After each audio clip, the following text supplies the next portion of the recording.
cover story will not be seen tonight, so that we may bring you Hollywood Insider's Academy Award special next on USA.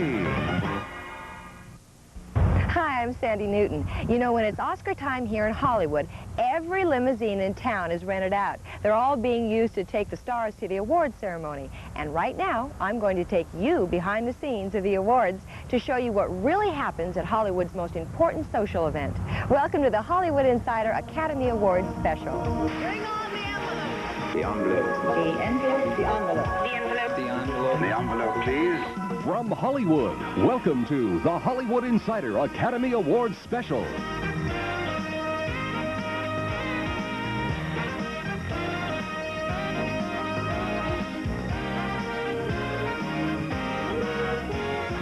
Hollywood Insider takes you behind the glitter and the glamour to give you the inside word on this year's Academy Awards. On this special edition of Hollywood Insider, singer-actress Cher will reveal what made her go from being Sonny's timid partner to a gutsy Oscar-nominated actress. We'll uncover the reason Robin Williams went from being a box office dud to a silver screen sensation. Glenn Close will confess why changing her image from a strong, stable woman to a homicidal psycho has been the best move she ever made. Actor-producer Michael Douglas will let you in on the strange competition that almost kept him out of acting. You'll find out why Meryl Streep, the star of Ironweed, hates the movie star life. And Holly Hunter will reveal how she owes her instant success in broadcast news to a lucky fluke. Plus, we'll pay tribute to the offbeat film career of Jack Nicholson. The Hollywood Insider Academy Awards Special is brought to you by Formula 409 Spray Cleaner. On greasy dirt, it's clearly better.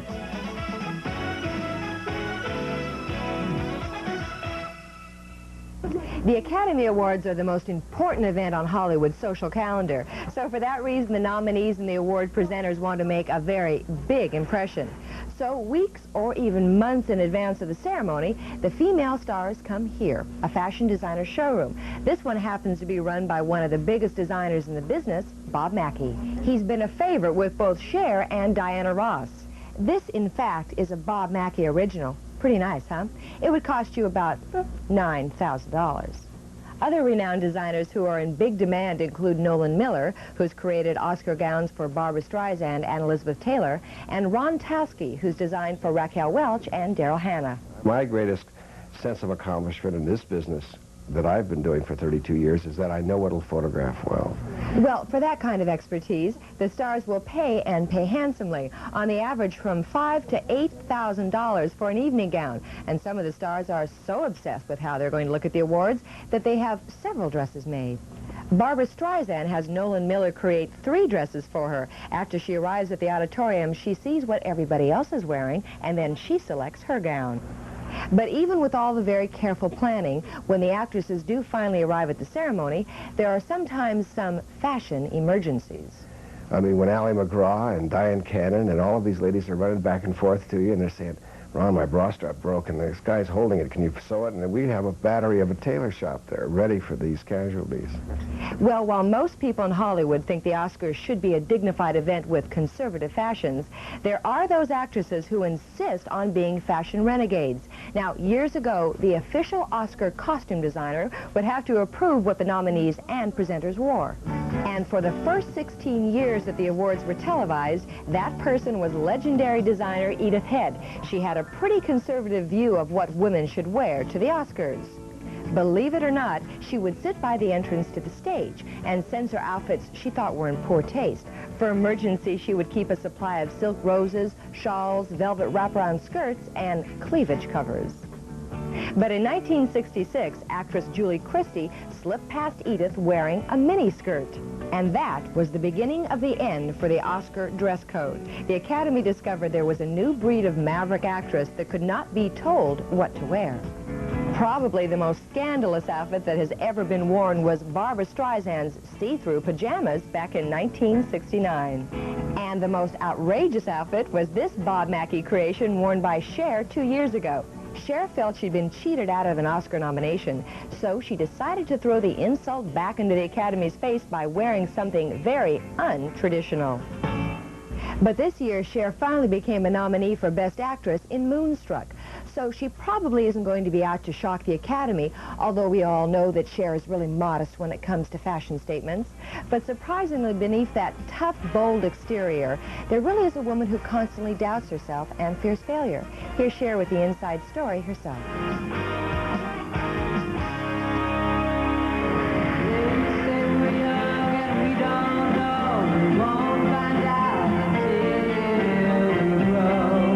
There's no denying that Cher has grown up. She's gone from bell-bottoms and love beads to this.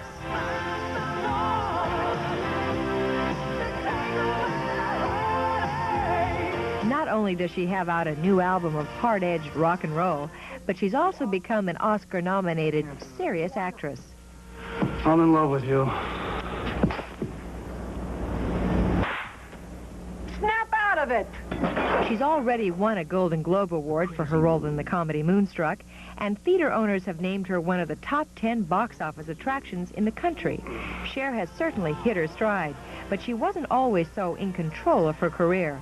It took a major upheaval in her life to change her from being a scared, insecure girl. They say our love won't pay the rent before it's earned, our money is often spent. When Sonny and I got together, he was 28 and I was 16. I thought he was the tower, the pillar of strength and maturity and intelligence.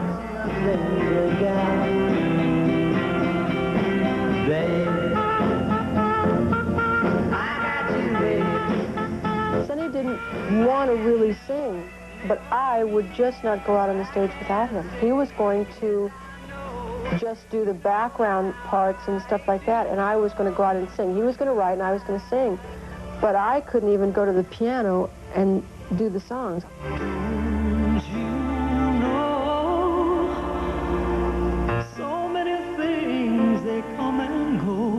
I kind of regret being married so long. I kind of wish I hadn't gotten married so early or stayed so long in it. The thing that scared me most in my life was leaving Sonny, and after I left him, nothing ever really frightened me that much again. I did the thing that scared me the most, and after you do the thing that scares you the most, there's nothing else.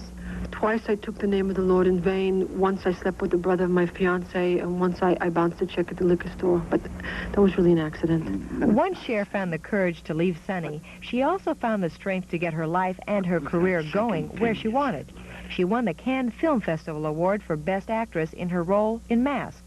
She was nominated for an Oscar for her part in Silkwood, and with Moonstruck, she took on yet another challenge. It's so much more difficult to do comedy than it is to do drama for me. It's easy to cry. It's so much more difficult to make people laugh, I think. At 41 years old, Cher has done her first romantic comedy and has recorded her first solo album of hard rock. It's a new life that began when she split with Sonny 13 years ago.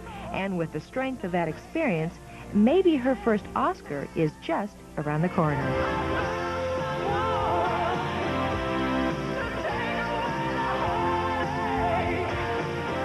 Did you know that at the first Oscar ceremony in 1929, the awards were all handed out in just 5 minutes?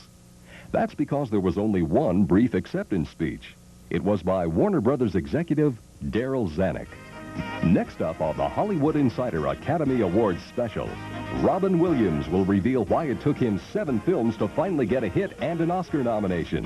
And Best Actress nominee Glenn Close will let you in on how playing a psychotic, homicidal villainess has worked wonders for her screen career. Stay with us. Brought to you by the Genair Company, manufacturer of the Genair grill range and other fine quality kitchen appliances. This USA Network program is brought to you by the Regina Company, makers of the Regina Housekeeper and Housekeeper Plus vacuum cleaners, and the Regina Home Spa Personal Whirlpool. Wonderful place, Hidden Valley. Just what you'd expect for the home of Hidden Valley Ranch salad dressing. Folks here are proud of our original ranch recipe.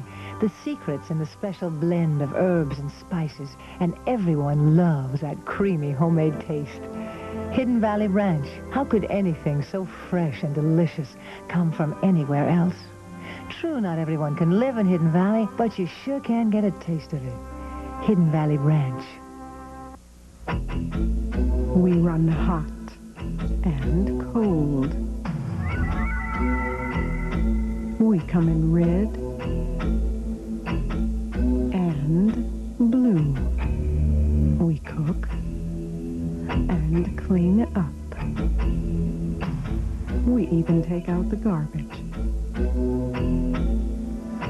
Who are we? Genair. Who else? Cornflakes, baking soda, sugar. Perhaps the worst combination any vacuum could face. And this is the new Housekeeper Plus from Regina. Watch. The Housekeeper Plus is Regina's most powerful vacuum. The attachments are built in, including this hose. So cleaning above the floor is as easy as cleaning carpets. You're going to be happy a vacuum this good was built, even if our competition isn't. Introducing the Regina Housekeeper Plus.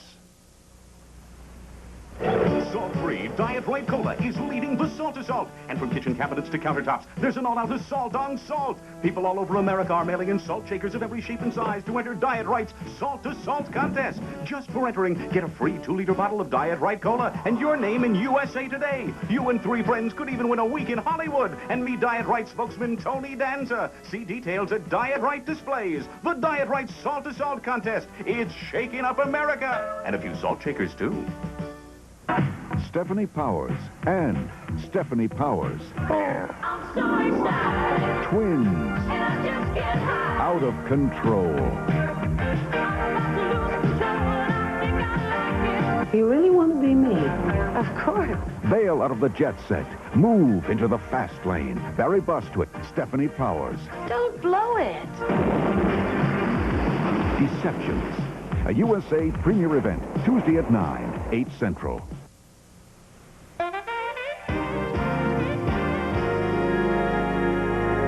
Since the Oscars are the biggest social event in Hollywood, a lot of importance is attached to who's chosen to become an award presenter at the ceremony. Now, many performers would practically kill to be presenters because getting that exposure in front of 1 billion television viewers can launch careers, and it can revive careers of fading stars. For example, George Burns once pulled some strings to get an Oscar appearance for a young chorus girl he worked with in Las Vegas. Her 3-minute shot in the ceremony made Anne Margaret an instant star. Sometimes actors are given presenter slots as compensation for their not having been nominated.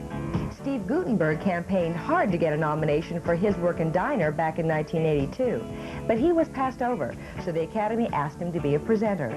Right after his appearance, he was offered 2 new roles right on the spot. One of them was for the lead in Cocoon. Not a bad consolation prize. The Academy Award nominees for Best Actor are Michael Douglas for Wall Street, William Hurt for Broadcast News, Marcello Mastroianni for Dark Eyes, Jack Nicholson for Ironweed, and Robin Williams for Good Morning Vietnam. This year, William Hurt is up for his second Oscar. He won a Best Actor award 2 years ago for Kiss of the Spider-Woman.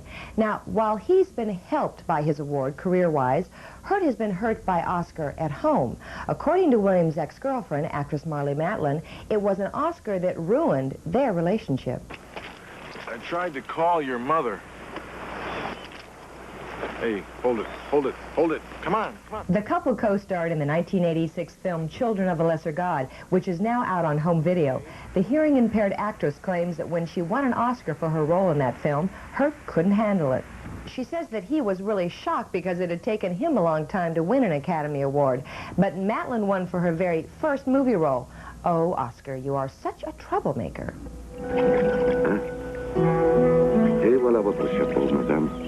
Well, this year marks the 3rd time Italian actor Marcello Mastroianni has been nominated for an Oscar, but the actor has never been a Hollywood star. That's because he rebelled against coming to Hollywood. To make sure it would never happen, he refused to learn English. Mastroianni says he was afraid that if he came here, he would have been out of work. And as he put it, I like to work.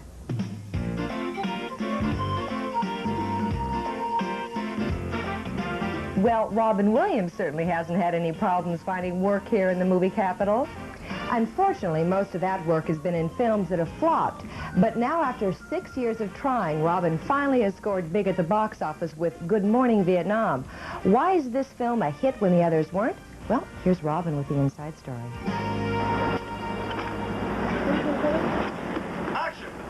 In the 10 years since Mork and Mindy premiered on television, Robin Williams had done 7 movies. None of them had been a hit.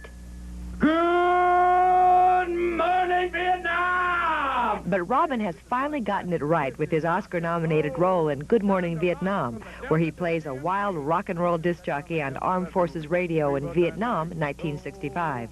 Robin knows now why his other movies never really made it, and why this one has become such a box office smash. It's fun. It's loosely based on me, too.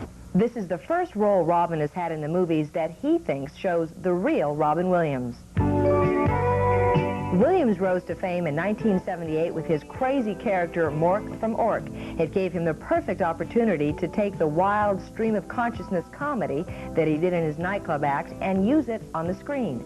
So what mistake did he make for his first movie role? He played Popeye, a part where he had to act a specific character rather than be free to do his crazy comedy stuff. The movie flopped. He went on to do serious comedies like The World According to Garp and Moscow on the Hudson, all of which required him to do serious acting.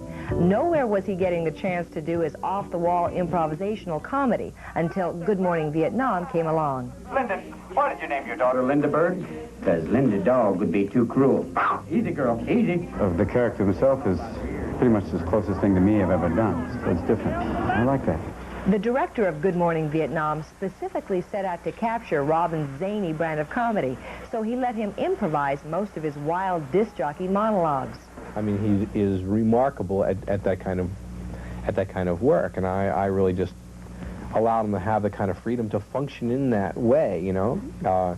So we would try things, and you experiment, and if that didn't work, you try something else, and then you like this, but you didn't like that, and you just keep working and molding it and putting it together. The weather like out there, it's hot, damn hot, real hot. Hot as this is my shorts, I can cook things in it. With Good Morning Vietnam, Robin Williams got the chance to do the comedy he feels comfortable doing, and that's finally what's gotten him an Oscar nomination and success at the box office. Too much?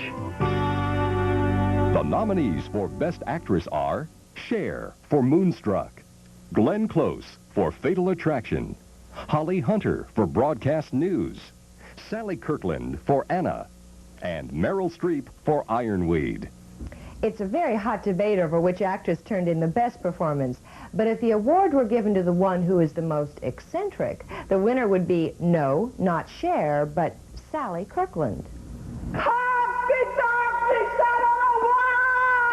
For starters, Sally was the first actress ever to appear completely in the nude in a legitimate stage production. That was in the late 60s play Sweet Eros. She also appeared in a number of underground films for directors like Andy Warhol. Kirkland has had 3 near-death experiences, with a priest giving her the last rites in one of them. And in the mid-60s, she experimented with LSD therapy. Well, now at age 43, with an Academy Award nomination for the film Anna, she's finally entered the Hollywood mainstream. I was very wise that all the interesting guys are always married. Well, while Sally Kirkland's image has become a little more establishment, Glenn Close went the other direction in Fatal Attraction. She played a psycho. Before that film, Glenn usually played strong, serene Earth Mother types, but they weren't nearly as good for her career as her bad girl role. Here's the inside word from Glenn herself. So where's your wife? Where's my wife? In Oscar nominee Fatal Attraction, Glenn Close has an affair with married man Michael Douglas. And you're here with a strange girl, being a naughty boy? I don't think having dinner with anybody's a crime. Not yet. But when Michael rejects her, it turns Close into a crazed killer. Award nominations aside, Fatal Attraction has become a huge moneymaker, and for Glenn Close, playing a psychopathic killer was the greatest career move she could have ever made. I actually had come to a point where I was boring myself. You know, and that's pretty deadly. So I was really ready for something like this. Up until now, Glenn's been known as the strong, good woman type. She's been nominated for 3 other Oscars for movies like The Natural, The Big Chill, and Jagged Edge. But she's gotten tired of always being the heroine, so when the very different evil role came up in Fatal Attraction, Glenn felt she'd do anything to get it. I actually fought for it. You know, I read it, and I was told that they really couldn't envision me in the part, and I just with my agent, we set out, and wonderful Fred Spector, we set out to get me the part. And I told him I'd do anything. I said I'd come out to California and read, and that was terrifying.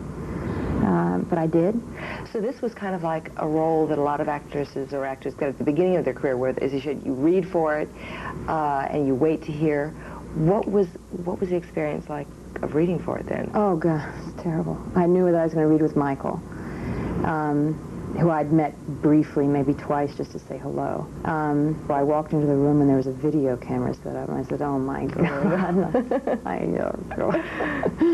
It's just terrifying. We all are fans of Glenn as an actress, and she normally would play like the wife role has in the past. But she expressed a strong desire to play the part, and the idea of it being such a surprise that seemed like a nice idea to surprise people, because one of the secrets of films is not to give people what they expect. Haven't we met somewhere before? I don't think so. It was a gamble for the producers of Fatal Attraction to use Glenn, and it was a risk for her to take the role, but it's paid off.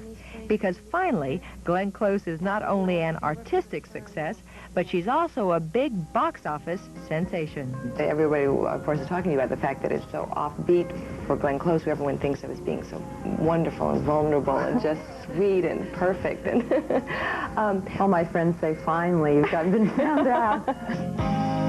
Coming up next on the Hollywood Insider Academy Awards special, we'll flash back on the legendary movie career of 9-time Oscar nominee Jack Nicholson. Don't go away. Mama keeps purple fresh like a violet. Mama keeps orange pretty like a sunset. Mama keeps white bright like a wish come true. Mama's got the magic of Clorox too. Try Liquid Clorox 2 Color Safe Bleach in every wash. It removes stains and brightens colors, brings colors back to life. Mama keeps me looking like I'm brand new. Mama's got the magic. Mama's got the magic of Clorox 2. Powder and liquid. Jenn-Air not only cooks, we clean up. Your Jenn-Air dealer has the sparkling details. Architectural Digest gives you entry into the world's most celebrated homes. Now get 12 issues of Architectural Digest for just $29.95. That's $24 off the newsstand price, a saving of almost 45%. Call 1-800-USA-1000. Hello, I'm Art Fleming with an important question. Do you have a will? You know, without a will, the state decides who gets your money and property and who will be the guardian of your minor children. And if the state can't